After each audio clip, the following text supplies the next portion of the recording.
तो साप पकडतो, पण खरं तर हातात साप नसतो, तर जीव असतो. कधी विचार केलात का, जिथे सगळे दूर पळतात तिथे कोणीतरी धाव घेतो. एकाकी निस्वार्थ जीवाची पर्वा न करता. कुणाबद्दल बोलतोय मी? हो, बरोबर ओळखलत. तो सर्पमित्र असतो. एका फोनवर धावत येणारा, कधी गावात, कधी शहरात, कधी शेतात. लोकांच्या भीतीचा सामना तो करतो, पण त्याच्या स्वतःच्या भीतीसाठी कोणताच सरकारचा हेल्पलाईन नंबर नसतो. ना अपघात विमा असतो, ना पगार, ना कुटुंबासाठी आधार, ना सिक्युरिटी, काहीही नाही. फक्त ध्येय जीव वाचवायचा. माणसाचाही आणि सापाचाही.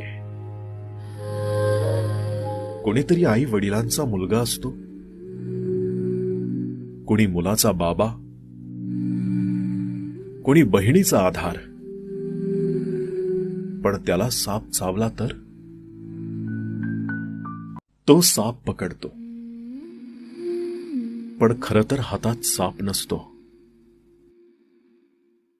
तर जीव असतो. कधी विचार केलात का, जिथे सगळे दूर पळतात तिथे कोणीतरी धाव घेतो. एकाकी निस्वार्थ जीवाची पर्वा न करता. कुणाबद्दल बोलतोय मी? हो, बरोबर ओळखलत. तो सर्पमित्र असतो. एका फोनवर धावत येणारा, कधी गावात, कधी शहरात, कधी शेतात. लोकांच्या भीतीचा सामना तो करतो, पण त्याच्या स्वतःच्या भीतीसाठी कोणताच सरकारचा हेल्पलाईन नंबर नसतो. ना अपघात विमा असतो, ना पगार, ना कुटुंबासाठी आधार, ना सिक्युरिटी, काहीही नाही. फक्त ध्येय जीव वाचवायचा. माणसाचाही आणि सापाचाही. कोणीतरी आई वडिलांचा मुलगा असतो, कोणी मुलाचा बाबा, कोणी बहिणीचा आधार.